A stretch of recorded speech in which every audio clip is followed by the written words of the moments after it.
വലുത് മാറി, ഇടത് ചാടി, സീറ്റ് മാറി, ജിമ്മിന് പോവുകയായിരിക്കും. അതെ, ജിമ്മിന് പോവാ. ഭരതനാട്യം പഠിച്ചൂടെ? നല്ല സ്ട്രക്ചർ ബോഡിയല്ലേ? യോഗ ചെയ്യുന്നുണ്ട്. നമുക്ക് യോഗ എന്തോ പല്ലുണ്ടല്ലോ, ഇരട്ടപ്പല്ല്, നല്ല ഭംഗിയുണ്ട് കേട്ടോ. താങ്ക്സ് ചന്ദ്രശേഖര. കണ്ണെഴുതാറുണ്ടോ? ഇടക്കൊക്കെ. ആ കണ്ണിൽ ഞാൻ സൂര്യനെ കാണുന്നു. S24 ultra. ഒന്ന് പോ ചന്തോട്ടാ. ഹസ്ബൻഡ് വിളിക്കാറുണ്ട്. ഞാൻ പോട്ടെ ചന്തോട്ട, എനിക്ക് യോഗ ഉണ്ട്. നമുക്ക് യോഗ കഴിഞ്ഞ കുളരി കുരിക്കള ഉദ്ഘാടക നടീന്റെ ചോര കുടിച്ച് കഴിഞ്ഞാന്ന്. അവളുടെ ഇരട്ടപ്പല്ല് സൂം ചെയ്ത് നോക്കിയിരുന്നില്ലേ? എനിക്കും ഇരട്ടപ്പല്ലാ. അത് കോന്ത്രപ്പല്ലല്ലേ? ഞാനും കണ്ണെഴുതാറുണ്ട്. ഈ കാലത്തിനിടക്ക് നിങ്ങൾ എന്റെ കണ്ണി നോക്കിയിട്ടുണ്ടോ? നോക്കിയാ 33:10. ഞാനും കലാതിലകനായിരുന്നു. മോഹിനിയാട്ടത്തിൽ എനിക്കാ ഫസ്റ്റ്. അത് തവളച്ചാട്ടല്ലേ? നിന്റെ അപ്പനും വലിയ ചാട്ടക്കാരനെ. എന്റെ അപ്പനെ പറഞ്ഞ കുരിക്കളം വരി ഞാൻ അടക്കും. പല സാധനത്തിനും കൊടുക്കണ്ട. ഒരു സ്വർണ്ണ കിരീടമുണ്ട്, ചെമ്പിന്റെ. എടുക്കോ?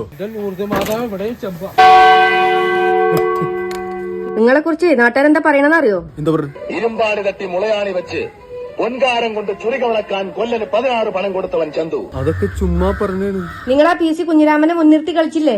മാലോകർ അത് പറയുന്നുണ്ട്. എന്ത് കണ്ടിട്ടാണ് അവൾ ആണും പെണ്ണും അല്ലാത്ത ആ കുഞ്ഞിരാമനെ? അതാണ് ആളുകൾ ചോദിക്കുന്നത്. PC കുഞ്ഞിരാമൻ മാലോകരുടെ ചോദ്യത്തിനോ അതോ നിന്റെ ചോദ്യത്തിനോ മറുപടി പറയുന്നു. നീ അടക്കമുള്ള പെൺവർഗം ചിരിച്ചുകൊണ്ട് കരയും, കരഞ്ഞുകൊണ്ട് ചിരിക്കും, ശപിച്ചുകൊണ്ട് കൊഞ്ചിക്കും, കൊഞ്ചിച്ചുകൊണ്ട് ചിരിക്കും, സ്നേഹിച്ചുകൊണ്ട് വെറുക്കും, വെറുത്തുകൊണ്ട് സ്നേഹിക്കും. പിന്നെ വേറെന്തെങ്കിലും ആയുധം നിന്റെ കൈവശമുണ്ടെങ്കിൽ അത് നീ എനിക്ക് പറഞ്ഞതാ. പെണ്ണിനെ ചിരിപ്പിക്കാനേ ആണുങ്ങൾ ഇത്തിരി മെനക്കെടണം. പെണ്ണൊന്ന് ചിരിച്ചു കൊടുത്താലേ ബംഗാളിന്ന് എലി പാഞ്ഞു വരും. അതെന്റെ ഭർത്താവ് ചന്തിക്കുരുകൾ മറക്കണ്ട. ചേട്ടാ ഇവിടെയാണോ സ്വർണ്ണം ചെമ്പാക്കണേ?